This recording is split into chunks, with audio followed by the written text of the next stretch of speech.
Voilà, il est 11h03. On va commencer tranquillement ce webinaire. Donc, bonjour à toutes et à tous, encore une fois, et bienvenue sur ce webinaire dédié au push automatique et au transfert automatique. Donc, deux fonctionnalités, deux nouveautés hein, qui sont disponibles sur l'application Kizeo Forms et qui sont très pratiques puisqu'elles vont vous permettre de mettre en place et de créer des automatisations et des workflows. En d'autres termes, vous allez pouvoir régir et diriger un petit peu les interactions entre vos utilisateurs sur le terrain, ainsi que le cycle de vos données. Les présentations, je m'appelle Bastien Galzo, je suis chargé de support chez Kizeo Forms. Je m'occupe également de dispenser quelques formations et je serai accompagné pour ce webinaire par ma collègue Priscilla Maillot qui est en charge du chat et de l'onglet questions. Priscilla se chargera également de faire une petite sélection de vos questions, celles que vous aurez posées tout au long de la présentation, pour que je puisse y répondre en direct en fin de présentation. Une brève introduction avec des informations sur l'entreprise Kizeo et quelques chiffres sur l'application Kizeo Forms. Donc, entreprise Kizeo, nous sommes éditeurs de logiciels en SaaS. Nous sommes une entreprise française, donc français fier de l'être, et nous sommes basés sur Avignon, d'où je vous parle pour tenir ce webinaire. Fort d'une expertise de plus de 12 ans dans ce domaine d'activité, nous réunissons plus de 50 collaborateurs qui viennent d'un petit peu partout dans le monde. Voilà un petit peu dans les grandes lignes pour l'entreprise Kizeo. L'application Kizeo Forms, imagée avec quelques chiffres et quelques références qui sont affichées ici et que nous remercions au passage. L'application est déployée dans plus de 62 pays à travers le monde, générant des flux mensuels de plus de 2,6 millions de données, donc rapports et formulaires envoyés tous les mois. Donc c'est un chiffre qui est en constante augmentation et qui réunit une communauté de plus de 100 000 utilisateurs et 4 000 organisations utilisatrices, que nous remercions également. Puisqu'on est dans les chiffres, je me permets de rebondir et vous étiez plutôt 460 inscrits sur ce webinaire. Donc encore une fois, c'est moi qui vous remercie pour votre intérêt. Au programme du coup de ce webinaire, comme je vous ai dit, on va passer en revue ces deux grandes fonctionnalités, ces deux grandes nouveautés, en commençant par le transfert automatique. Voilà, on va faire une petite démonstration en direct à travers un cas d'usage dédié qui est une validation de congé. D'accord. Donc, comprenez une demande de validation qui, dans ce cas précis, est une validation de congé.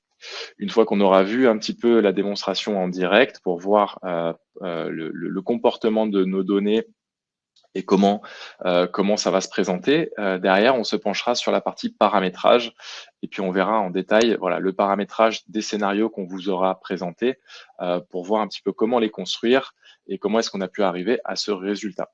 On terminera avec les avantages liés au transfert automatique et tout ce que ça va pouvoir vous apporter dans la vie de tous les jours. Une fois qu'on a terminé avec le transfert automatique, on reprendra à peu près le même schéma pour le push automatique, à savoir une autre démonstration à travers un cas d'usage dédié, qui est une remise en conformité cette fois-ci. Un zoom sur le paramétrage, voilà, où on prendra le temps qu'il faut pour voir toutes les étapes nécessaires au paramétrage de ces push automatiques. Et enfin, les avantages liés à l'utilisation de cette fonctionnalité. Puis, une fois qu'on aura passé en revue ces deux fonctionnalités, on fera une brève conclusion sur un petit peu la différence qu'il peut y avoir entre les deux, comment pouvoir également intégrer les deux en même temps dans vos process.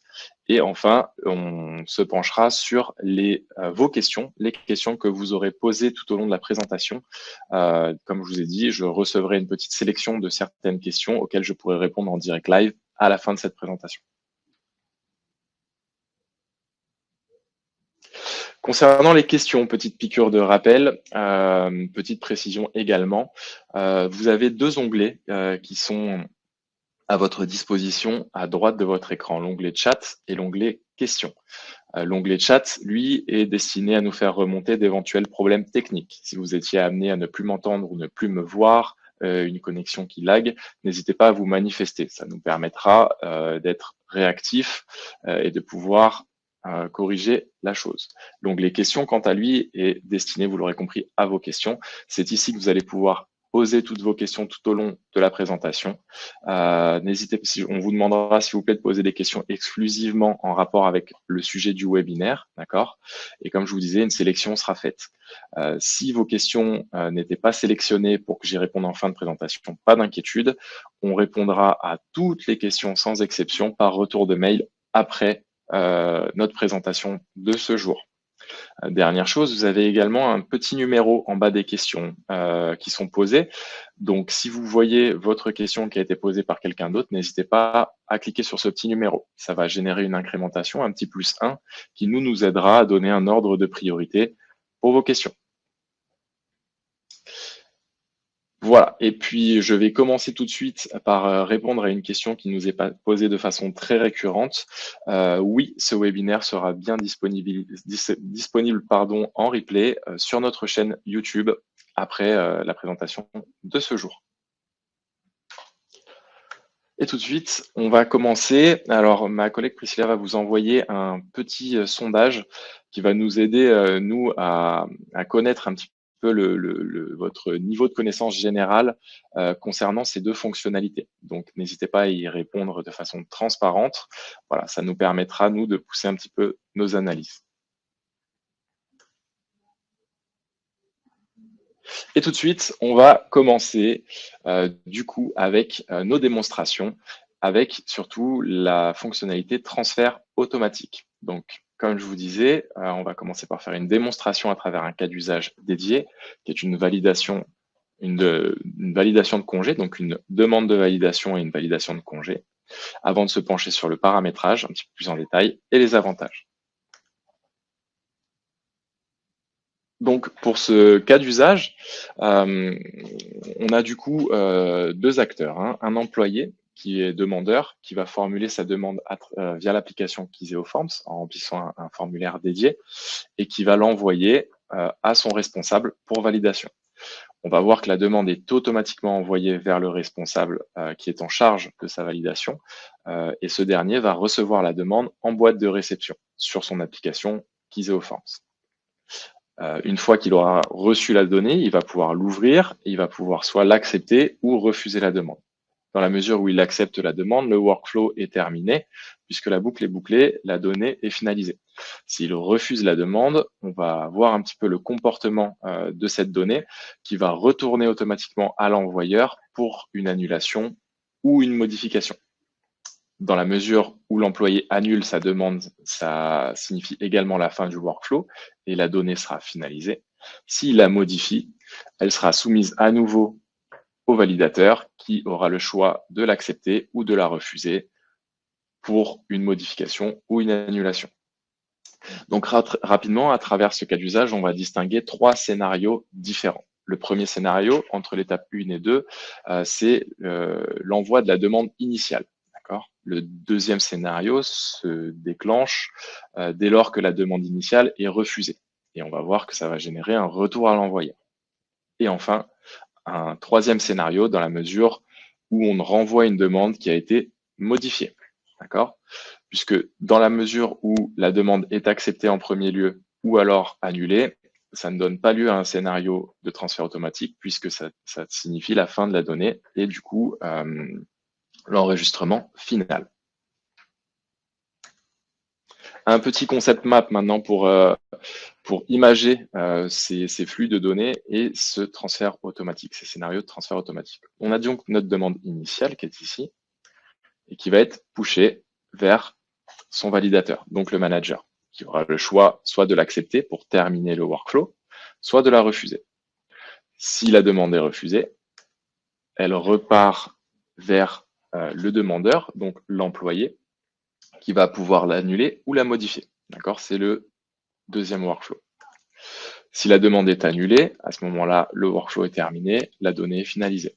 Si le demandeur modifie sa donnée, elle va repartir pour validation auprès de l'employeur qui, encore une fois, aura la possibilité de l'accepter pour terminer le workflow ou bien de la refuser. S'il la refuse, on va créer une boucle et on va resoumettre la demande à nouveau à notre demandeur, donc notre employé, pour qu'il la modifie, encore une fois, ou qu'il annule. Voilà, c'est ce que nous allons mettre tout de suite en lumière maintenant à travers notre démonstration. Je vais donc commencer par projeter rapidement le back-office pour qu'on analyse un petit peu le formulaire qui est ici, hein.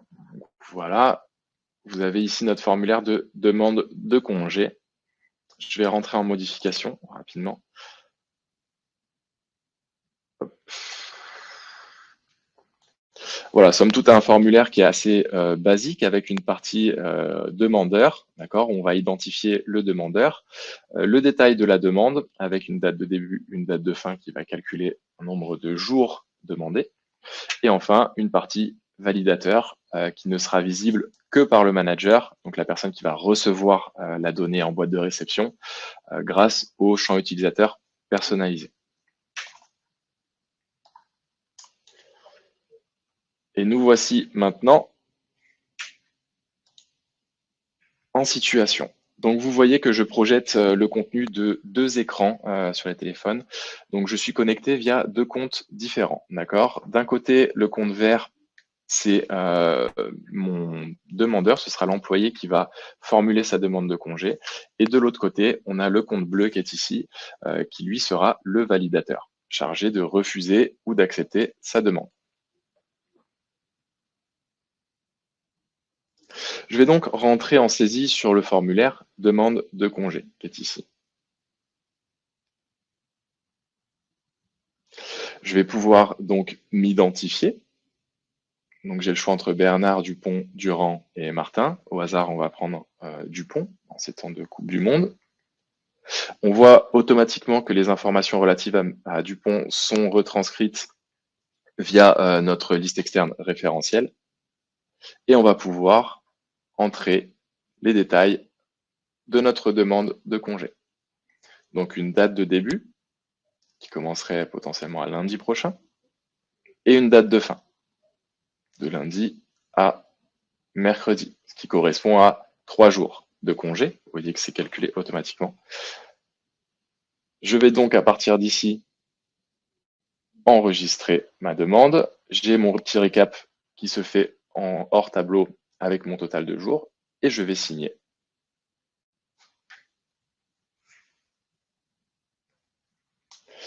Ma demande est maintenant complétée, il ne me reste plus qu'à l'envoyer. Alors ici, vous allez voir qu'on parle de transfert automatique. Pour ceux qui connaissent un petit peu l'application Kizoforms, vous avez pu vous apercevoir que on n'a pas de bouton transfert pour cette donnée, puisque l'utilisateur va enregistrer la donnée, ce qui va déclencher automatiquement un transfert, ce qu'on va voir tout de suite.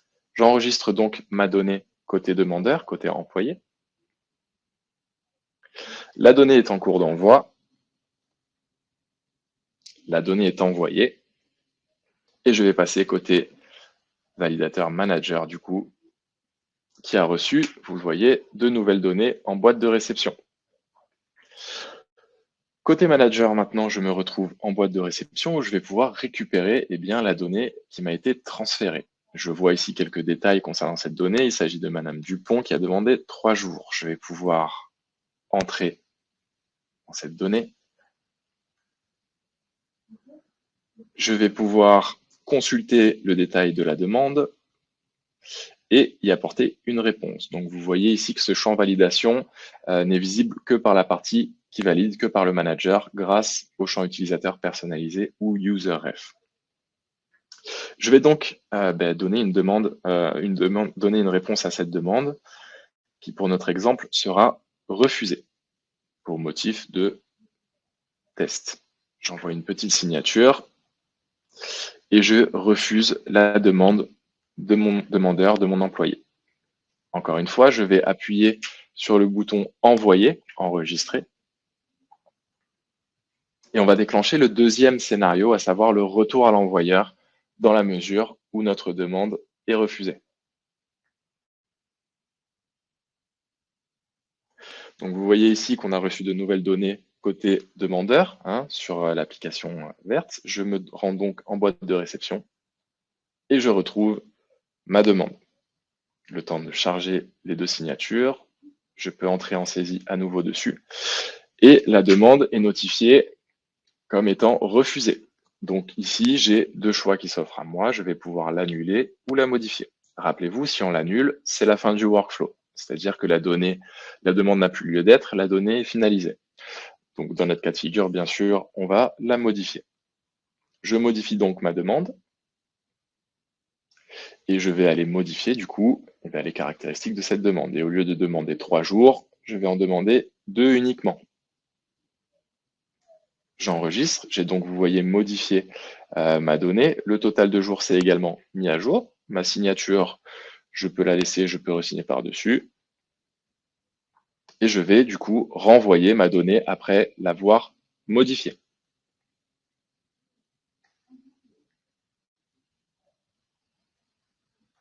La demande est envoyée et va se retrouver en boîte de réception pour notre validateur qui sera en charge cette fois-ci de l'annuler à nouveau ou de l'accepter.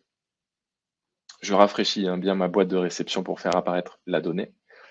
Et on voit que la donnée apparaît maintenant ici avec les informations mises à jour. Je l'ouvre à nouveau. Donc je peux encore une fois consulter le détail de la demande qui est ici. Et cette fois-ci, je vais modifier ma réponse et on va accorder ces congés à Madame Dupont. La demande est accordée. Je vais pouvoir finaliser le workflow, le process en appuyant sur l'avion et en enregistrant ma donnée. La donnée est en cours d'envoi. Elle a été envoyée. On voit qu'il n'y a plus de scénario de transfert automatique qui vont renvoyer la donnée vers l'utilisateur. La boîte de réception est vide puisqu'il n'a plus lieu de recevoir de données à compléter, à modifier ou à annuler. Et voilà, donc on a passé en revue un petit peu ces trois types de scénarios via notre cas d'usage qui est une demande de validation, en l'occurrence de congé ici, mais j'attire votre attention sur le fait que voilà, on peut envisager toutes sortes de demandes de validation. Ici, on s'est vraiment montré relativement, on a choisi de faire un formulaire qui est relativement simple pour vraiment vous montrer les bases de ce workflow dans ces grandes lignes. On retourne côté back-office, du coup, donc sur notre formulaire de demande de congé. Et première chose, on va aller voir du côté de l'historique. Donc je clique ici pour, rappelez-vous, pour accéder directement à l'historique de mon formulaire. Et j'ai bien ma donnée que je retrouve, donc ma demande de congé qui est ici, qui a été, donc de 2 jours, qui a été modifiée, puis accordée. Donc vous voyez qu'on a déclenché 3 scénarios de transfert automatique pour une seule et même donnée. On va se pencher maintenant rapidement sur le paramétrage. Comment paramétrer nos scénarios de transfert automatique, où ça se trouve et quelles sont les étapes pour y arriver. Pour ce faire, je retourne ici sur la page de création de mon formulaire. D'accord ? Depuis la page de création de mon formulaire, j'ai un onglet ici qui s'appelle Configuration des automatisations. C'est ici qu'on va pouvoir paramétrer à la fois nos transferts automatiques et nos push automatiques.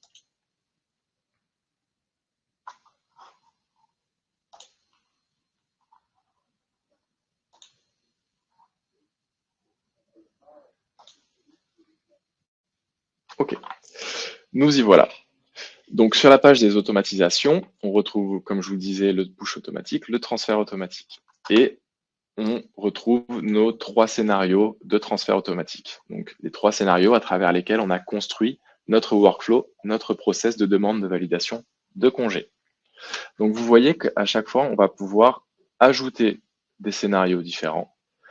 On va pouvoir les activer ou les désactiver selon les cas de figure, les copier, les supprimer et les modifier.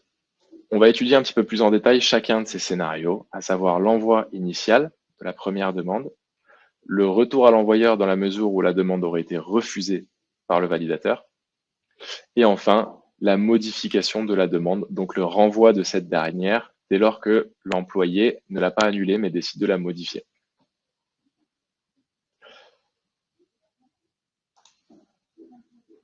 Une configuration en 2 étapes, du coup, en ce qui concerne le transfert automatique. Première étape, on va choisir notre destinataire. Dans notre cas de figure, quel est le manager qui est en charge de valider la demande du demandeur. D'accord? Donc ici, on a le choix entre un utilisateur qui est isoforme, ce qu'on peut définir à l'avance, d'accord, en le nommant ici, dans la mesure, c'est ce qu'on a, c'est le destinataire qu'on a choisi pour notre cas d'usage, à savoir ce destinataire est bien identifié, c'est toujours le même, on peut faire en sorte de l'intégrer de cette manière-là. Vous avez également possibilité de cliquer sur l'option utilisateur à l'origine de la donnée, qui va générer tout simplement un retour à l'envoyeur. D'accord? C'est le cas de figure de notre deuxième scénario qu'on verra tout à l'heure. Quand la demande est refusée, on la renvoie à l'envoyeur. Et enfin, on a la possibilité de renseigner notre destinataire à travers le champ d'un de nos formulaires. On va donc appeler un champ de notre formulaire, potentiellement une liste externe, voire un champ de saisie. On conseille quand même la liste externe pour éviter les erreurs, puisqu'on le rappelle, il faut que l'identifiant du destinataire soit respecté à la lettre, d'accord, pour que le transfert se fasse. Mais voilà, c'est une option qu'on peut utiliser dès lors que notre destinataire n'est pas identifié à l'avance ou que potentiellement il peut changer selon les cas de figure. Ça nous laisse la liberté de choisir le destinataire de notre scénario. Voilà pour la partie destinataire du coup, et on va se pencher maintenant sur la partie conditions, puisque oui, ces scénarios de transfert automatique sont conditionnels et sont cumulables. Donc à la manière un petit peu, pour ceux qui connaissent l'application, des scénarios email. On va pouvoir multiplier les conditions d'envoi pour déclencher ou pas ce scénario de transfert automatique. On a tout d'abord une première condition d'envoi à l'enregistrement ou bien à la modification de la donnée, qui va déclencher ou pas notre scénario. On peut bien sûr cliquer sur les deux. Une fois qu'on aura rempli cette condition d'envoi, qui est sine qua non, je le rappelle, on va pouvoir se pencher sur les conditions d'envoi avancées. J'ai ici, pour mon premier scénario, une et unique condition d'envoi, qui est tout simplement la réponse à ma demande qui n'a pas encore été apportée. Puisqu'on est dans le cadre de la demande initiale, il est normal que cette demande n'ait pas encore de réponse. J'ajoute du coup un filtre de type simple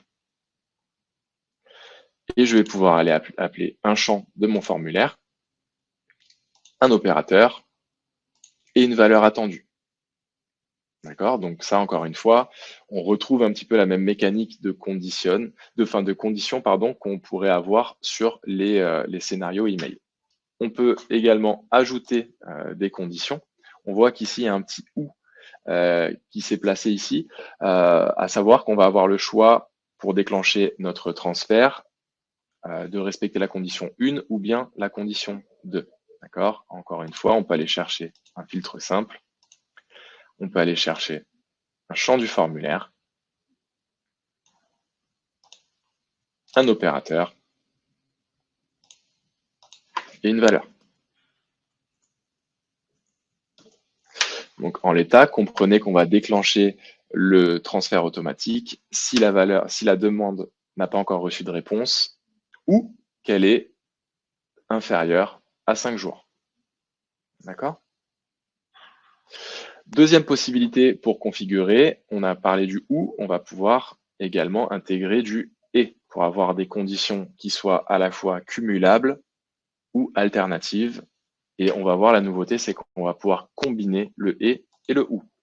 Vous voyez qu'ici, j'ai un petit et qui apparaît, ce qui fait que voilà, je peux combiner des conditions qui soient cumulables et des conditions qui soient alternatives.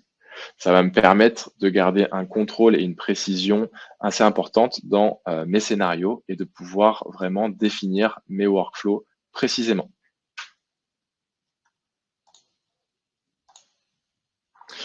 On a passé en revue ce premier scénario que je ne vais pas enregistrer. On va passer maintenant au retour à l'envoyeur. Très rapidement, on voit ici dans les choix du destinataire que j'ai bien mon utilisateur à l'origine de la donnée, ce qui génère mon deuxième scénario, le retour à l'envoyeur, le retour à l'employé pour qu'il modifie ou annule sa demande. Et dans les conditions, j'ai ici deux conditions qui sont cumulées. À la fois, la réponse doit être refusée pour un retour à l'envoyeur. Et si la demande me revient refusée, on ne doit pas l'annuler, puisque je rappelle que si on annule la demande, c'est la fin du workflow. Ça ne doit pas déclencher un autre scénario. D'accord?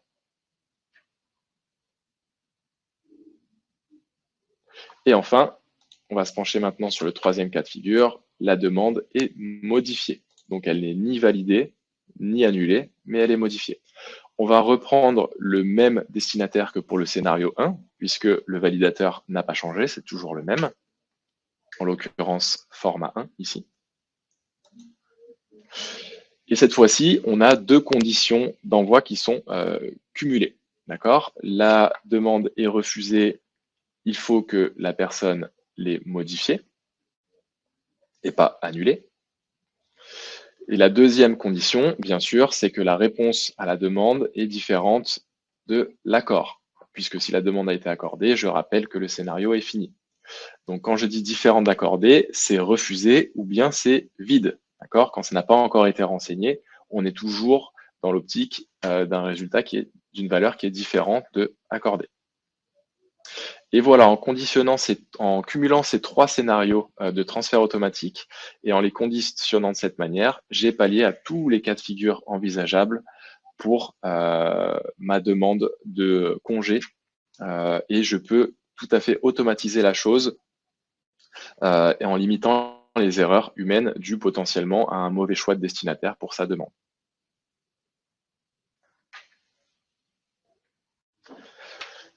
De retour sur la présentation du coup, on va donc faire un petit rappel sur ce qu'on vient de voir, à savoir où configurer notre workflow transfert automatique et quelles sont les étapes pour le faire. Première étape, se rendre sur le menu configuration des automatisations depuis la page de création de formulaire. Puis, on va se rendre sur la rubrique transfert automatique et on va cliquer sur le bouton bleu plus ajouter pour construire et créer notre scénario de transfert automatique. Petite spécificité ici, comme je vous le disais tout à l'heure à la saisie, on ne voit pas apparaître le bouton transférer lorsqu'on va saisir, même si des scénarios de transfert automatique sont configurés. Ce qui fait qu'il n'est pas nécessaire d'activer l'autorisation de transfert dans les options mobiles de votre formulaire. D'accord? Vous n'avez pas à activer l'autorisation de transfert pour mettre en place vos scénarios de transfert automatique.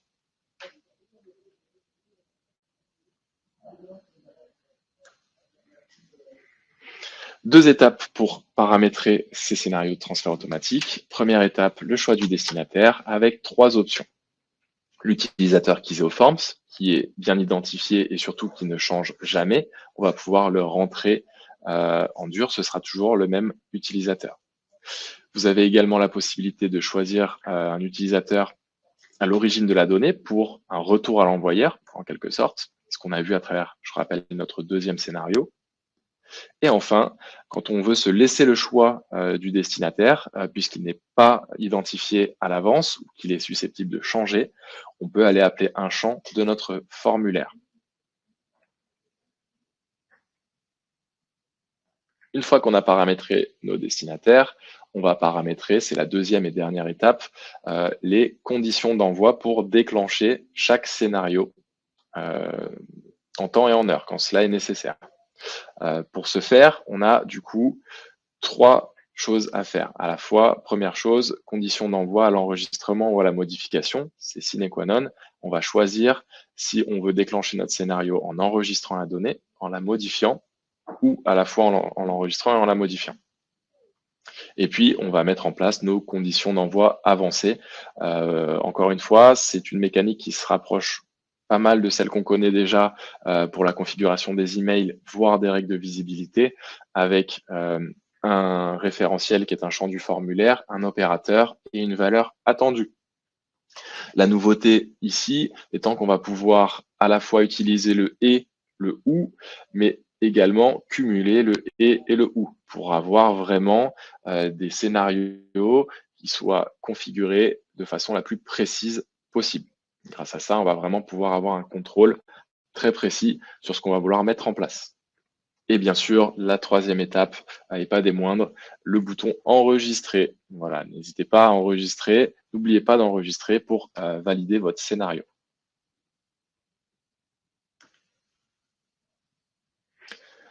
On a fini avec la démonstration de notre transfert automatique. Très rapidement, un petit rappel des avantages liés à l'utilisation de cette fonctionnalité. La création d'automatisation et de workflow. Vous l'avez vu vous-même, une fois qu'on a fini de tout configurer, qu'on a configuré nos scénarios, derrière, on peut tout à fait déployer notre demande de congé à destination de nos employés. Ces derniers pourront la remplir et en toute autonomie, les flows, enfin les flux de données se feront bien entre les bonnes personnes, d'accord? Et en fonction des cas de figure qu'il peut y avoir lors de la demande, on va faire soit des retours à l'envoyeur, soit on va donc déclencher d'autres scénarios ou finaliser la donnée. On a vu également que ça permettait de supprimer le bouton transfert lors de la saisie mobile. C'est quelque chose que j'ai lié comme un avantage puisqu'on a déjà eu au support quelques demandes de ce style, à savoir est-ce qu'il est possible de forcer les utilisateurs à transférer à une certaine personne et pour limiter les erreurs, supprimer carrément le bouton transfert lors de la saisie mobile. C'est maintenant possible en utilisant le transfert automatique. La fameuse fonction retour à l'envoyeur, qui est assez pratique, hein, puisqu'elle fait partie intégrante de notre système de validation. Donc la fonction retour à l'envoyeur, par la suite, permet vraiment de simplifier pas mal les process en l'intégrant vraiment une partie demande de modification ou d'annulation dans notre cas d'usage. Mais on peut imaginer toutes sortes d'usages pour cette fonction retour à l'envoyeur. Enfin, on a vu que nos scénarios étaient à la fois flexibles et configurables. Donc, c'est-à-dire qu'on va pouvoir décider précisément grâce au et au ou de quand va se déclencher ce scénario et de quand est-ce qu'il ne va pas se déclencher. Donc, ce qui fait que vous gardez vraiment un contrôle qui est assez important et une flexibilité qui va vous permettre de pallier à plusieurs cas de figure.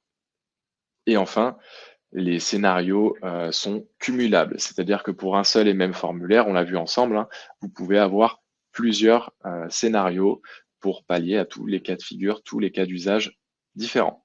Donc on a vu lors de ma démonstration qu'on avait 3 scénarios pour notre transfert, enfin pour notre cas d'usage de demande de congé.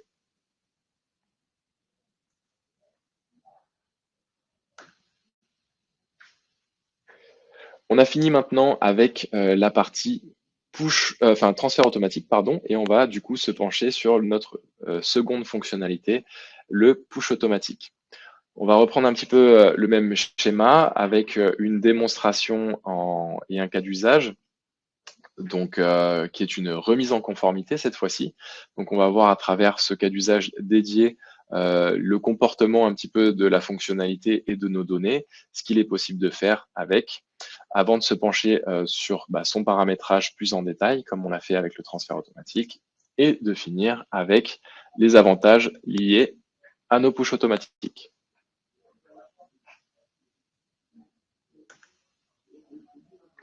Pour ce cas d'usage, comme je vous disais, on est parti sur la base d'une remise en conformité. Sous-entendu qu'il y a eu un contrôle de conformité qui a relevé une non-conformité. L'enjeu, ça va être de remettre ces points de non-conformité en conformité. Donc un manager va remplir un premier formulaire, le fameux contrôle de conformité, qui va rassembler 3 points d'inspection bien définis. L'environnement, la sécurité et la propreté. C'est-à-dire que lors de notre contrôle de conformité, on va aller noter chacun de ces points.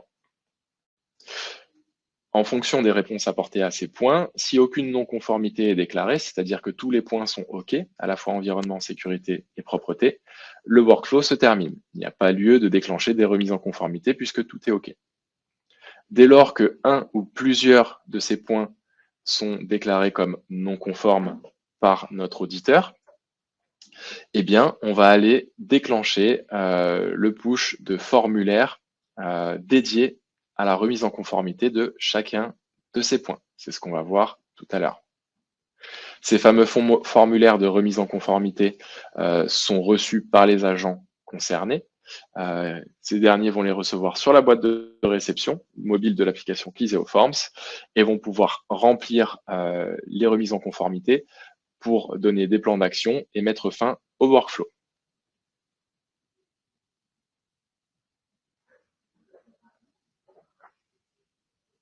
Voilà, rapidement. On a également créé un petit concept map pour rendre ça un petit peu plus visuel. Donc, on a notre formulaire A, qui est le formulaire source, initial, du contrôle de conformité, qui va déclencher un push 1 vers un formulaire B, qui est un formulaire de remise en conformité environnement, dès lors qu'une non-conformité environnementale aura été relevée sur le formulaire A. Le push 2, dès lors qu'une non-conformité d'ordre sécurité est relevée. Et enfin, le push 3 vers un formulaire D, dès lors que la non-conformité concerne la propreté du lieu audité.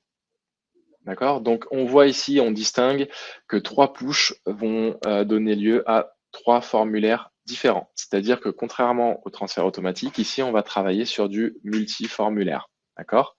Dans notre cas de figure, on a arrêté le workflow à la remise en conformité. Sachez qu'il est tout à fait possible de conditionner d'autres transferts de push automatiques depuis ces formulaires-là pour continuer vos workflows.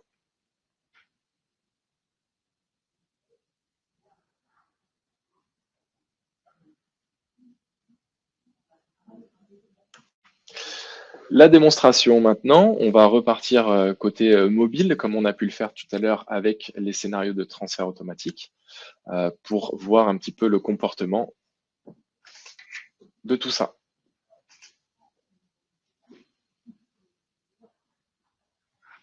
Mais avant toute chose, on va se pencher également sur les formulaires pour que je vous les présente très rapidement.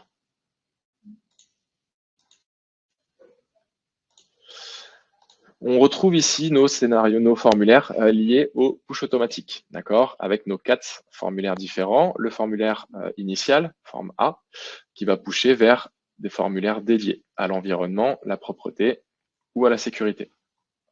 Si je regarde, mon formulaire A est ici, quelque chose de très simple, avec un nom de chantier et une notation pour chacun de ces points, entre 3 critères, excellent, correct, mauvais. Ce qu'on va chercher à faire, c'est déclarer des non-conformités et déclencher des automatisations dès lors qu'un de ces points ou plusieurs de ces points sont notés comme mauvais. Si je me rends du côté des formulaires de destination maintenant, de remise en conformité, ils sont tous construits de la même façon, donc on va aller regarder l'environnement. J'ai le nom du chantier et l'environnement. Ces données-là seront en fait alimentées par ce qui aura été saisi sur le formulaire A. C'est ce qu'on va voir. Un plan d'action, un délai de réalisation, un statut et une signature. Tout ça, ça va concerner la remise en conformité ou la communication d'un plan d'action pour remise en conformité. Voilà. Les 2 autres formulaires sont créés exactement de la même manière.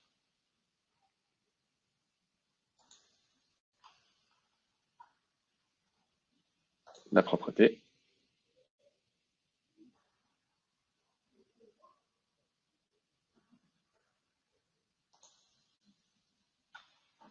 Et la sécurité. Voilà, toujours le nom de chantier, la sécurité, qui vont reprendre les informations qui auront été saisies sur mon formulaire A, le contrôle de conformité, l'audit, et ici la partie qui incombe à l'utilisateur défini pour remise en conformité et fin du workflow.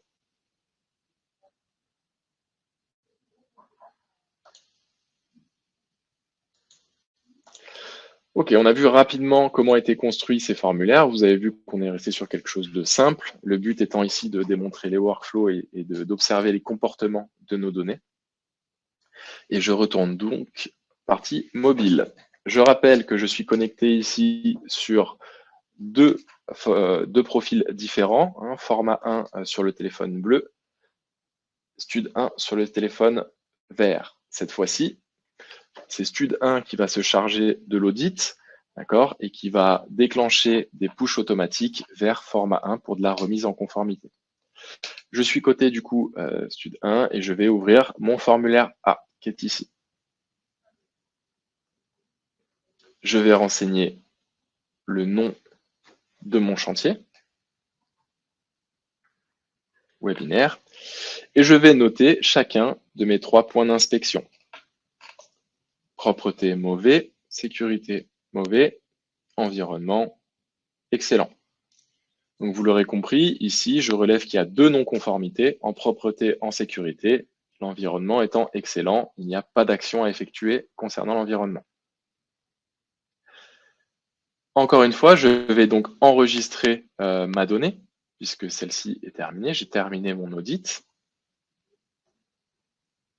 La donnée est en cours d'envoi. Elle a été envoyée. Et j'ai bien reçu des nouvelles données en boîte de réception. Et on voit que j'ai reçu des données issues de 2 formulaires différents, à savoir mon formulaire propreté et mon formulaire sécurité. Pour rappel, les 2 points d'inspection qui ont été relevés comme non conformes. Je vais donc rentrer dans chacun de ces formulaires pour m'occuper de la remise en conformité et terminer le workflow. J'ai ici, du coup, un aspect propreté qui est non conforme. Je vais proposer un plan d'action. Nettoyage du sol. À la ligne. Laver les vitres. À la ligne. Vider les poubelles. Parfait, j'ai mon premier plan d'action en ce qui concerne la propreté du site. Un délai de réalisation, on va pouvoir mettre 2 heures à peu près, et un statut à réaliser, ou plutôt réaliser. Voilà, ça nous a pris 2 heures. On a fait notre mise en conformité, notre plan d'action, donc on a nettoyé les sols, lavé les vitres, vidé les poubelles. Tout est réalisé, j'envoie ma signature, et je vais pouvoir ici enregistrer ma donnée, comme je vous le disais, pour finaliser mon workflow.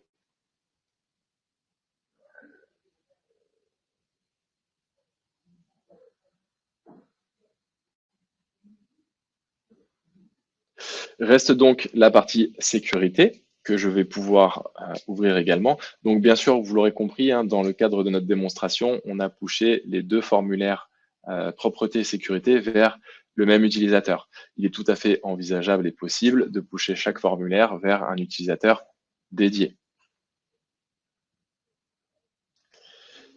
En termes de sécurité maintenant, donc une remise en conformité à faire sur mon site, plan d'action, on va aller changer la barrière de sécurité à la ligne. Pose de signalétique. Voilà mon plan d'action. Délai de réalisation, il va me falloir 1 jour. Et statut à réaliser. D'accord? C'est pas encore fait, c'est à faire. Mais dans notre cas de figure, on va quand même terminer le workflow en signant.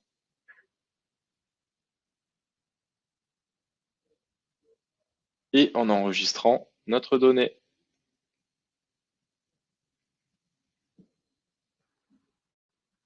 La donnée s'envoie.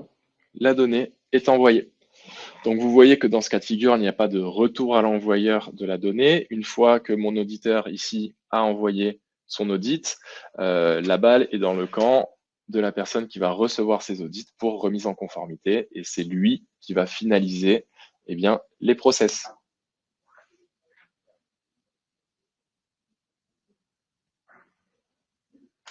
De retour maintenant sur notre back-office, on va se pencher un petit peu sur eh bien, l'historique de ces formulaires. Comment et sous quelle forme reviennent ces données, puisqu'il s'agit de multi-formulaires. Je vais ouvrir du coup l'historique pour commencer de mon formulaire A, le formulaire source, le formulaire d'audit. Et on voit ici donc l'interface de l'historique qu'on connaît hein, sur Kiseoforms, à la différence de cette petite icône qui est apparue.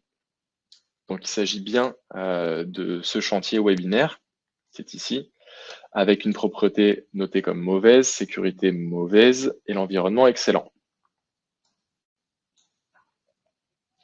J'ai accès aux mêmes fonctionnalités, l'aperçu de mon forme A, la modification, l'export, la possibilité de renvoyer un email dans la mesure où un scénario est configuré. Et la nouveauté, ça va être cette icône, les données liées. En cliquant dessus, je vais pouvoir accéder directement aux deux données enfants de ce formulaire parent. D'accord, les données qui sont liées, qui découlent de ce formulaire via les push automatiques. C'est-à-dire qu'il y a une hiérarchisation, si vous voulez, de votre historique, puisque vous pourrez vous y retrouver bien plus facilement. Donc, on voit en déployant cet onglet que ça a donné lieu à une donnée sur un formulaire propreté et un formulaire sécurité. En cliquant sur ce bouton, j'ai accès au raccourci vers l'historique du formulaire en question. Ce qui permet, quand on fait de l'administration de compte, de quand même bien garder le contrôle et le visu et de ne pas s'y perdre. Hop, je retourne sur mon historique. Chose qu'il est possible de faire également via l'historique, c'est de créer un PDF compilé. C'est-à-dire que chacun de ces formulaires, dans notre cas de figure, on a mis en place un fichier d'export pour chacun des formulaires. Et ben, il est possible de compiler les 3 fichiers d'export pour avoir le rendu du process total sur un seul et même document qui est ici. Donc, tout simplement, on va mettre les uns à la suite des autres chacun de ces exports pour pouvoir les récupérer sur un seul et même document. Pour pouvoir être en mesure d'obtenir un PDF compilé, il faudra bien sûr qu'un export soit défini sur chacun des formulaires qui est lié à ce workflow. Donc, on a à la fois un historique qui est, on l'a vu, hiérarchisé, hein, puisqu'il va nous permettre de retracer le cours de notre donnée et de retrouver ces données enfants directement depuis la donnée parent. Et on a également un historique qui est découpé. Il est segmenté, si vous voulez. Vous allez pouvoir, de ce fait, avoir un vrai compartimentage dans l'accès à l'information et potentiellement, selon les cas de figure, ça peut même remplacer une gestion et une gymnastique dans la gestion des droits et des groupes ou bien des user ref, des champs utilisateurs personnalisés, puisque chaque formulaire aura son propre historique et qu'on va pouvoir décider précisément quel type d'information doit apparaître sur quel formulaire, donc sur quel historique. Vous allez pouvoir comme ça découper un maximum vos historiques.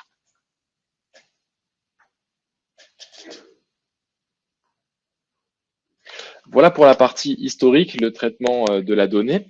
On va maintenant, comme promis, se retrouver sur notre formulaire A, le formulaire source, et aller voir un petit peu comment on va faire pour créer ces automatisations. Donc, où trouver les paramétrages de vos push automatiques? C'est toujours dans la partie configuration des automatisations, hein, comme on a pu le voir sur le transfert automatique. Et cette fois-ci, on va se pencher sur le push auto qui est ici.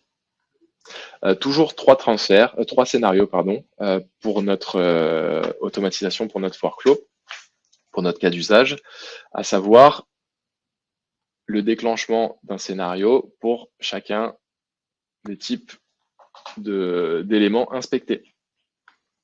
Toujours la possibilité, donc on a la même interface, hein, d'ajouter des scénarios, de les activer ou de les désactiver, de les modifier, de les copier ou de les supprimer. Si je prends mon scénario dédié à l'environnement, on voit qu'ici, c'est une configuration qui se fait en 4 étapes distinctes, contrairement au push automatique, au transfert automatique, qui, je le rappelle, se faisait en 2 étapes. Ici, on va commencer par choisir un formulaire de destination, d'accord, parmi tous les formulaires qui sont présents sur notre compte entreprise. Très important, on ne va pas pouvoir pusher automatiquement des informations sur un formulaire qui ne fait pas partie de notre compte entreprise. Première étape, je choisis donc, on est sur de l'environnement, mon formulaire dédié à l'environnement. Je vais ensuite me focaliser sur le choix du destinataire, avec ici, grosso modo, le même interface que pour le transfert automatique, si ce n'est bien sûr, vous l'aurez compris, qu'il n'y a pas de retour à l'envoyeur dans le cadre d'un push automatique. Donc je le rappelle, on a un utilisateur qui isoform, ce qu'on peut définir à l'avance, si ce dernier ne change pas. Et on a également un utilisateur Keysoforms qu'on peut renseigner à partir d'un champ du formulaire. Donc encore une fois, on peut aller appeler un champ du formulaire. On conseille vivement la liste externe pour ça, pour pouvoir choisir le destinataire quand celui-ci n'est pas identifié à l'avance ou qu'il est amené à changer ou évoluer.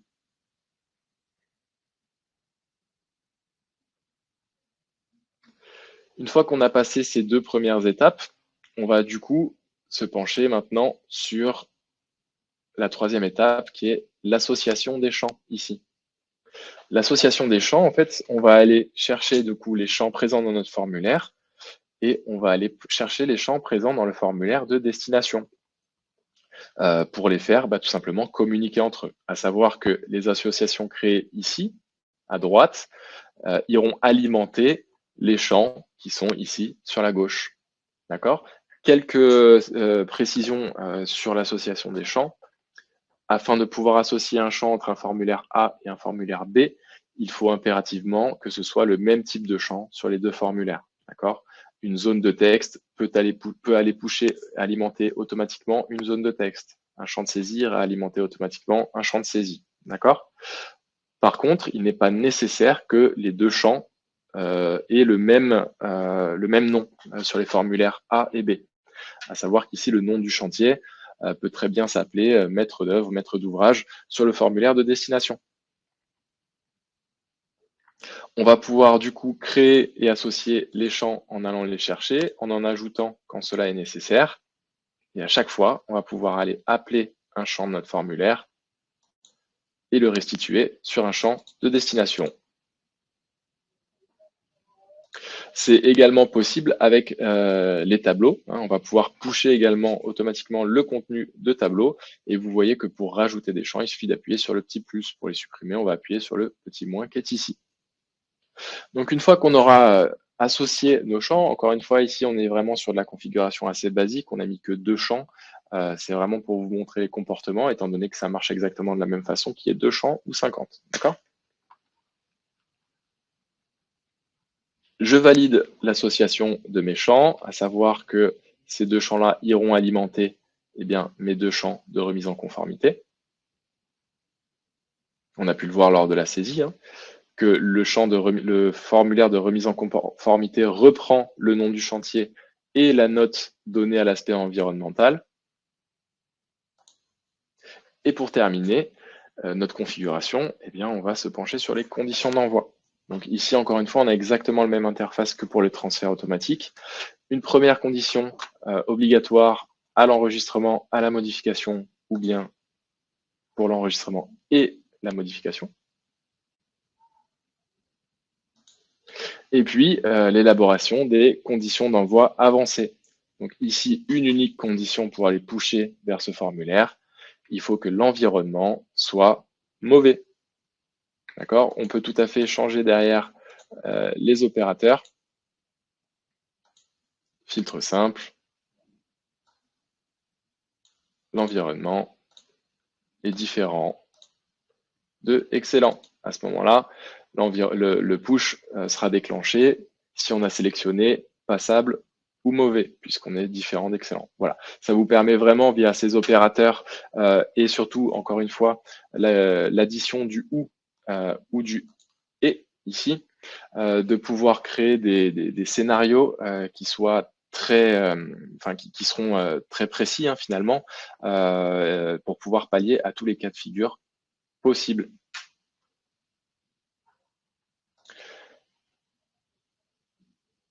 Hop, je vais supprimer cela et on va garder notre workflow tel qu'il est, à savoir on déclenche un push automatique vers un formulaire de destination environnement au destinataire format 1, où on va reprendre le contenu, le nom du chantier et la notation apportée à l'aspect environnement, dès lors que l'environnement sur le formulaire d'audit est mauvais. J'ai donc ici mon premier scénario qui est ici. Et tout simplement, on va reprendre exactement le même pour la propreté et la sécurité. D'où l'intérêt du petit bouton copier ici, qui va vous permettre de copier un scénario déjà configuré. Vous aurez juste à modifier les aspects et les paramètres qui vous intéressent. Donc si je prends la propreté ici, je vais modifier mon formulaire de destination. Le destinataire reste le même. L'association des champs, le nom du chantier reste, mais on a modifié l'environnement par la propreté. Et les conditions d'envoi, on a modifié encore une fois l'environnement par la propreté, mais qui doit toujours être mauvais pour déclencher un scénario. Très rapidement, pour la sécurité, il en va de même. Sécurité, utilisateur KeyZeoForms. Donc je rappelle, parce qu'il est défini à l'avance, il ne change jamais. Dans notre démonstration, s'il était variable, on se pencherait plutôt sur l'utilisation. Alors non, on ne va pas tout faire sauter, mais l'utilisation qui est renseignée à partir d'un champ, qui permet d'avoir de la flexibilité. On associe nos champs. Et enfin, on met en place nos conditions d'envoi et nos conditions d'envoi avancées, toujours avec l'utilisation du et, du ou, et en cumulant cette fois-ci le et le ou.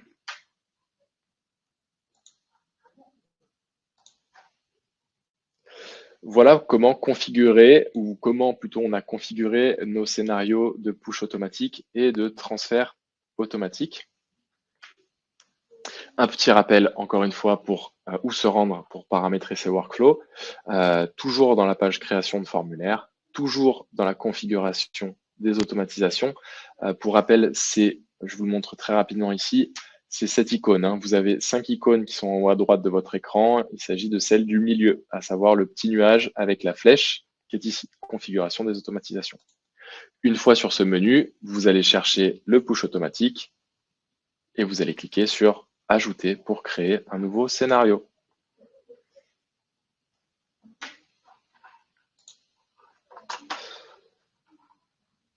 Encore une fois, à la manière du transfert automatique, j'attire votre attention sur le fait qu'il n'est pas nécessaire d'activer l'option import push pour configurer vos push automatiques. D'accord ? Ce sont deux choses qui ne sont pas dépendantes les unes des autres, ce qui fait que vous pouvez tout à fait mettre en place vos scénarios de push automatique sans avoir activé l'option, l'autorisation d'import push dans les options mobiles de votre formulaire.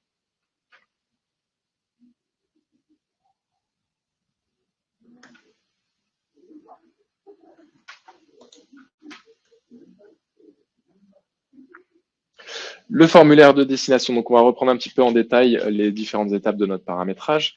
Un formulaire par scénario, vous l'avez vu, il est possible de multiplier les scénarios de push automatique pour un seul et même formulaire. Par contre, pour chacun des scénarios, on va pouvoir avoir uniquement un formulaire de destination.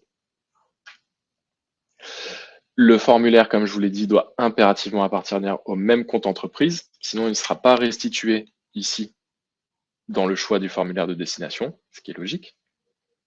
Et enfin, on peut créer jusqu'à 25 scénarios maximum par formulaire. 25 scénarios de push automatique maximum par formulaire, potentiellement vers 25 formulaires différents, du coup. Vous l'aurez compris en recoupant un petit peu ces informations.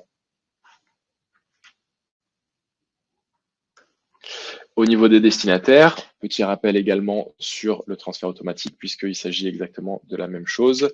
On peut choisir un utilisateur KeyZeoForms bien défini, bien identifié, qui sera toujours le même, à ce moment-là qu'on va renseigner dans la configuration en amont.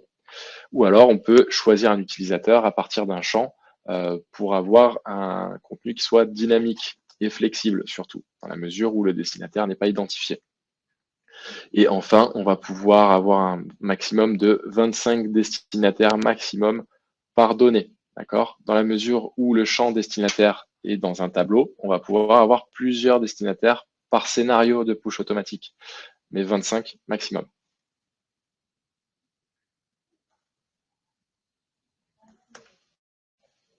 Les champs associés. Donc, petit rappel, règle d'or pour l'association des champs. Il faut les sélectionner dans le formulaire de base et de destination. Il faut que ces champs impérativement soient du même type, de la même nature. Par contre, il n'est pas nécessaire que ces champs soient nommés de la même façon.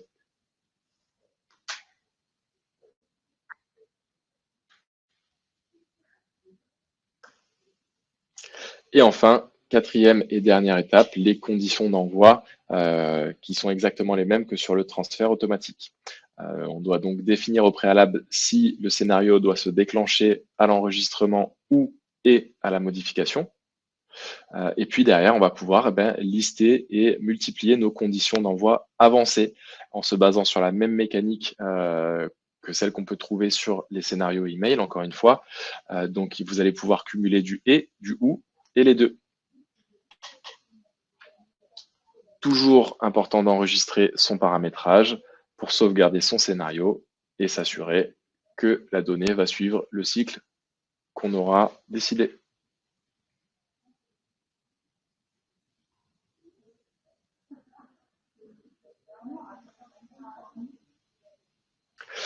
Voilà, on a fini avec les démonstrations pour le transfert automatique et le push automatique. On a fait un rapide passage en revue de la configuration de ces workflows. Vous pouvez d'ores et déjà, puisqu'ils sont disponibles chez vous, vous essayer à créer vos premiers tests de workflow d'automatisation. Et rapidement, on va se pencher sur les avantages maintenant liés au push automatique. Tout d'abord, on l'a vu, ça va se passer au niveau de l'historique. On va pouvoir segmenter notre historique de saisie. À savoir que c'est également un moyen détourné, certes, mais un moyen de découper notre historique et du coup de bien maîtriser l'accès à l'information et le partage d'accès à l'information. On va pouvoir également hiérarchiser l'historique de saisie. Ce qui est un vrai avantage lorsqu'on va faire de l'administratif. Si on a beaucoup de scénarios de push automatique qui sont liés à notre formulaire, potentiellement, comme je vous ai dit, on peut en avoir jusqu'à 25.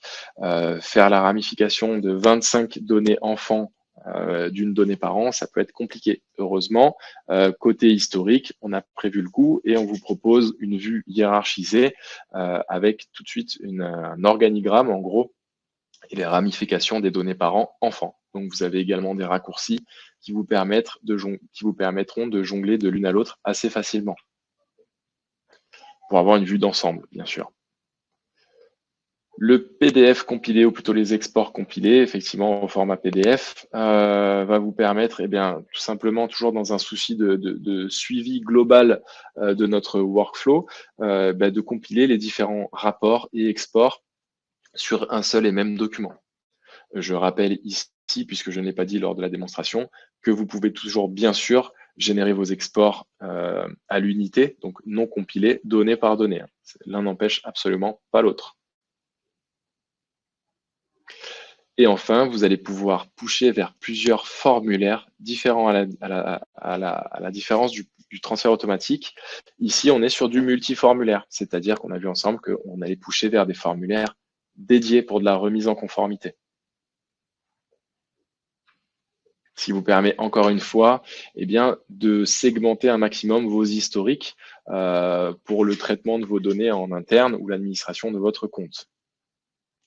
Et pour finir, à la manière du transfert automatique, ces scénarios sont conditionnels et cumulables, c'est-à-dire qu'ils sont flexibles. On va pouvoir mettre en place des conditions, comme on l'a vu, pour déclencher ou pas ce scénario particulier. On va pouvoir également cumuler ces conditions avec du et, du ou, et du et à la fois du et du ou, justement. Ce qui va nous permettre vraiment de gagner en précision et de gagner en contrôle sur nos workflows.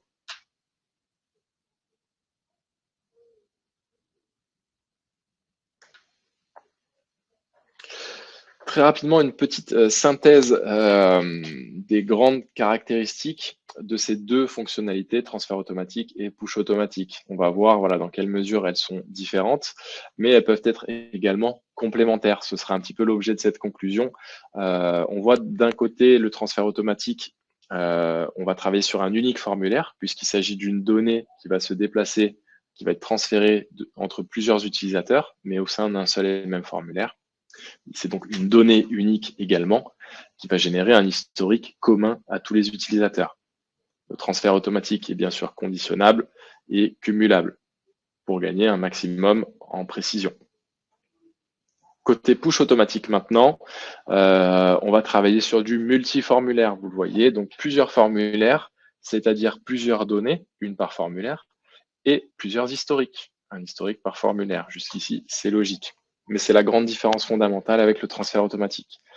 On va également pouvoir conditionner ces scénarios de push automatique et les cumuler pour gagner également en précision et pouvoir faire face à tous les cas de figure potentiels.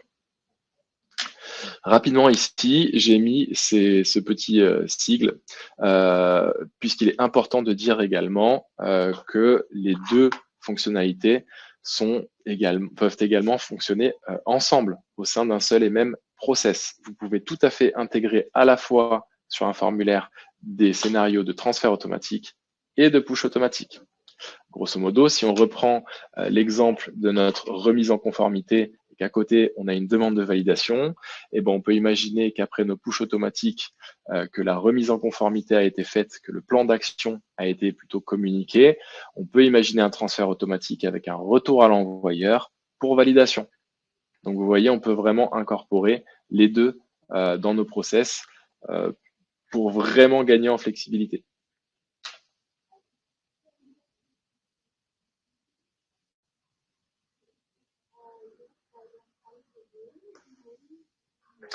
Voilà, cette présentation touche à sa fin, en tout cas sur ces deux fonctionnalités. J'espère qu'elle vous aura plu. J'espère que vous aurez pu relever quelques informations pratiques, voire idéalement peut-être des cas d'usage potentiels à déployer chez vous grâce à ces fonctionnalités qui sont très utiles. Le meilleur moyen de s'en servir, c'est encore d'aller essayer, faire ces tests, et vous allez voir que très vite, on peut vite déléguer à l'application Kizoforms une partie de l'administration de compte, à savoir la gestion des flux de données entre nos utilisateurs.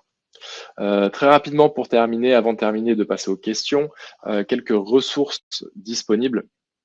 Notamment via notre plateforme d'entraide Community, où vous allez pouvoir poser vos questions directement à la communauté Kizoforms, dont certains membres ont un très très bon niveau sur l'application Kizoforms. La bibliothèque qui vous permet toujours d'accéder, de profiter de formulaires qui sont déjà opérationnels et disponibles. Donc on vous met à disposition sur l'application Kizoforms et que vous pouvez d'ores et déjà déployer. Les fameux tutoriels, bien sûr, qui sont assez complets, où vous allez pouvoir trouver des informations sur un petit peu toutes les fonctionnalités liées à Kizoforms et qui sont accessibles directement depuis votre back-office. Et enfin, les vidéos démos. On a créé également un petit parcours d'apprentissage vidéo sur notre chaîne YouTube. Je le répète au passage, chaîne YouTube qui accueillera également le replay de ce webinaire, sur lequel vous pourrez du coup retrouver le replay de ce webinaire. Si vous n'avez pas pu le regarder en entier, ou si vous avez des collègues qui n'ont pas pu s'inscrire, puisqu'on était plein, pas de panique, ils pourront bien sûr profiter du webinaire dans son intégralité en replay sur YouTube. Très rapidement, mes collègues vont vous envoyer à nouveau un petit sondage concernant d'éventuelles suggestions que vous pourriez avoir à nous faire sur des cas d'usage qui pourraient être pertinents pour déployer du push automatique et du transfert automatique. Donc, merci d'avance pour vos retours, pour vos réponses. Nous, ça nous sert également beaucoup, tout simplement pour imaginer derrière de nouveaux modèles, potentiellement mettre en place dans la bibliothèque des nouveaux process, des choses comme ça. Donc, merci d'avance pour vos retours à ce sujet. Pour nous contacter, puisque oui, encore une fois, si vos questions n'ont pas eu la chance d'être sélectionnées par mes collègues, ne vous inquiétez pas, elles ne resteront pas sans réponse.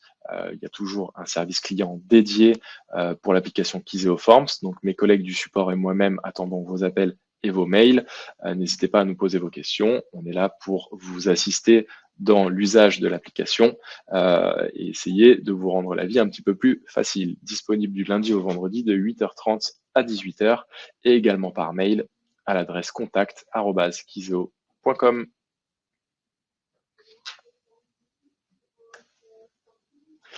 Voilà, merci beaucoup pour votre attention.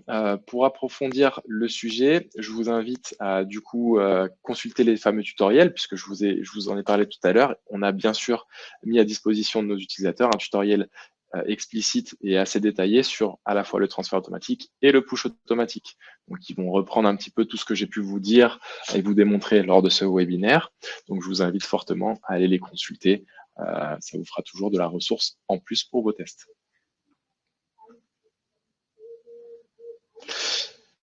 Et nous voici du coup avec la partie 3 et le retour sur vos questions. Je vais ici arrêter le partage de mon écran.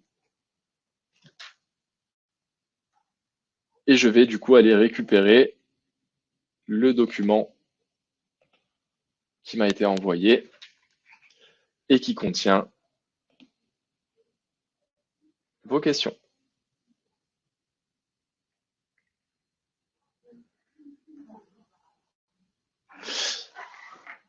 Alors, n'hésitez pas, hein, encore une fois, à remplir, à nous faire part, soit dans l'onglet questions, soit par retour du sondage. N'hésitez pas à nous faire part d'éventuelles idées que vous pourriez avoir pour le déploiement de ces fonctionnalités dans vos process. C'est toujours de l'information qui nous intéresse.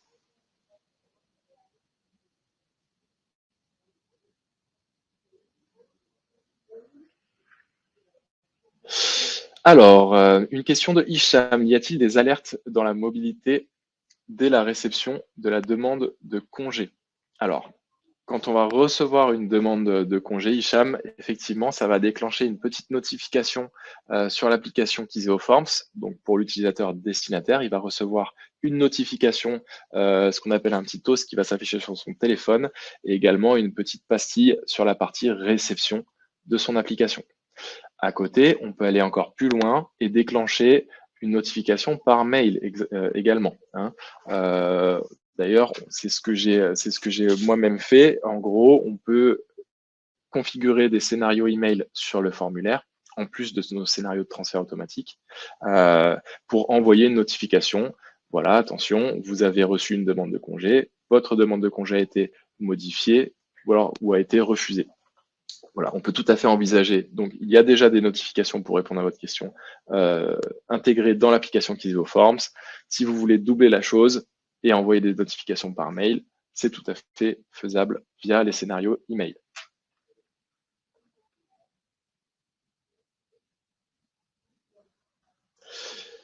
Julien, si le validateur, donc, le manager, est sur la version web de Kizeo, comment est-ce qu'il reçoit la notification du transfert? C'est une excellente question, Julien, puisqu'il ne reçoit pas la notification du transfert. Effectivement, la version web de Kizeo ne comprend pas la fonctionnalité boîte de réception, ce qui fait qu'il ne recevra pas de données pushées ou transférées, donc issues d'un transfert automatique ou d'un push automatique non plus, sur le portail web, le back-office, qu'on appelle le back-office. Il faudra impérativement qu'il soit sur son application mobile.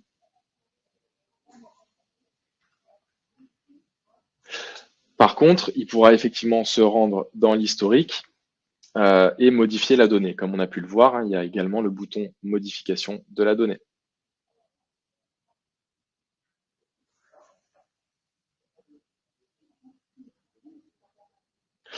Dans la base de données via le web ou interrogation, ok. Comment voit-on le statut de la demande pour savoir où elle en est? Frédéric, effectivement, vous l'avez vu, bah, en fait, on va garder un petit peu le même interface que l'historique dans le cas de figure d'un cycle de données classique, à savoir que si la donnée est en instance dans la boîte en attente dans la boîte de réception du destinataire, on a la petite flèche jaune.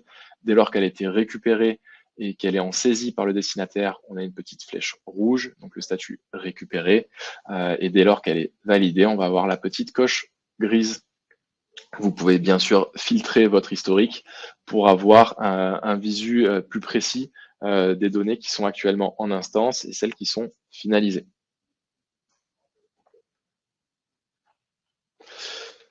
Benoît, comment le demandeur a été informé de l'acceptation du congé? Alors effectivement, le demandeur, on a vu que dès lors que le manager valide la demande de congé, c'est la fin du workflow, ce qui fait que la donnée remonte. Excusez-moi pour ça. Ce qui fait que la donnée remonte au back-office dans son état final et ça ne déclenche pas de notification sur le mobile de l'utilisateur. Par contre, on peut tout à fait intégrer un scénario email vers l'utilisateur à la base de la donnée, donc à l'origine de la demande, pour l'informer sur le fait que sa demande ait été acceptée. C'est-à-dire qu'on va mettre un email qui va partir à l'enregistrement de la donnée.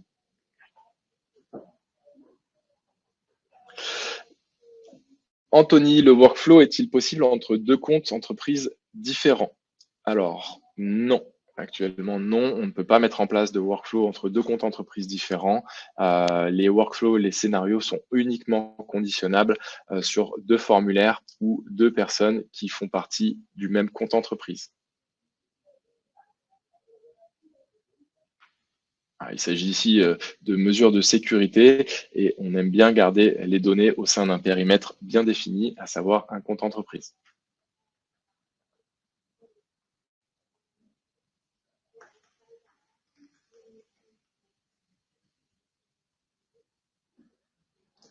Comment limite-t-on les champs modifiables par la personne qui reçoit le push? Sylvain, c'est une excellente question. Effectivement, c'est quelque chose que je n'ai pas mis en lumière pendant ma démonstration, mais vous avez une option dans les paramètres avancés de vos champs, donc les champs qui composent votre formulaire, et qui s'appelle lecture seule en modification ou en push. C'est-à-dire qu'en cochant cette option, dès lors que la donnée fera l'objet d'un push ou d'une modification, donc comprenez également bien sûr d'un transfert automatique ou d'un push automatique, et bien cette donnée sera en lecture seule et ne pourra pas être modifiée. C'est-à-dire qu'effectivement, après signature, on ne pourra pas modifier potentiellement soit l'état de la mise en conformité, soit le nombre de jours demandés. Voilà, ça permet effectivement de verrouiller bien nos process et de faire en sorte que les données ne soient pas modifiées alors qu'elles ne devraient pas l'être après coup.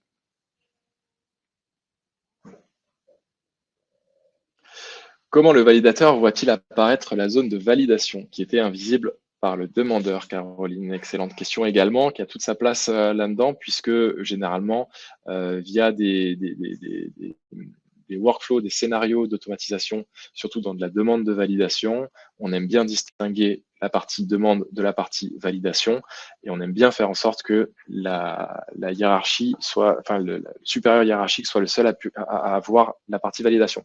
Il s'agit ici d'une fonctionnalité qui est d'ores et déjà disponible sur Kizoform, ce qui s'appelle les champs utilisateurs personnalisés ou userref. Ça, je vous invite pour avoir plus de détails peut-être à nous contacter directement au support. On pourra avoir ce cas de figure ensemble pour vous aider à l'intégrer à vos projets. Mais grosso modo, l'idée, ça va être d'affecter à votre profil utilisateur une certaine marque qui va permettre de l'identifier. D'accord, ça peut être un numéro, ça peut être un code. Et derrière, on va être capable dans l'application, via les règles de visibilité de vos champs, de conditionner l'apparition de vos champs sur cette fameuse marque qui a été affectée à votre utilisateur. Voilà, ça c'est dans les grandes lignes. Comme je vous disais, n'hésitez pas, Caroline, à nous contacter au service support pour qu'on vous aide, pour qu'on vous explique ça un petit peu plus en détail et qu'on vous aide même à mettre ça en place en temps réel.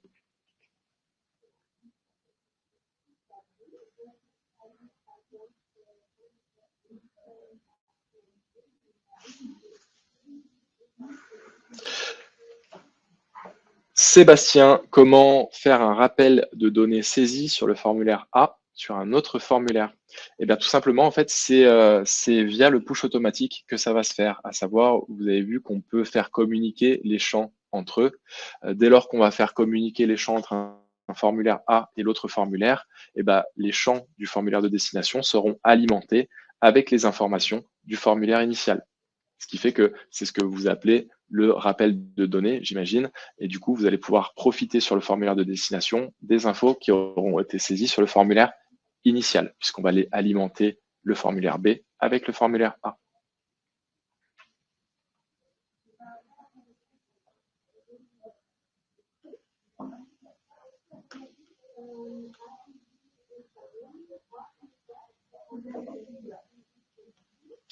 Et enfin, une dernière question de Eric. Est-il possible de réaliser un push de formulaire A vers un formulaire A en cas d'action en boucle? C'est également une très bonne question, Eric, qui, dans ce cas de figure, n'est pas possible. On ne va pas pouvoir mettre en place une boucle. Par contre, dès lors que vous agissez sur le même formulaire, on peut tout à fait envisager remplacer le push automatique, qui a vocation à aller alimenter d'autres formulaires, par du transfert automatique. Et grosso modo, vous allez avoir un petit peu, vous allez pouvoir un petit peu profiter enfin, mettre en place vos workflows au sein d'un seul et même formulaire. En tout cas, c'est ce que nous, on va plutôt préconiser dès lors qu'on va travailler au sein d'un seul et même formulaire.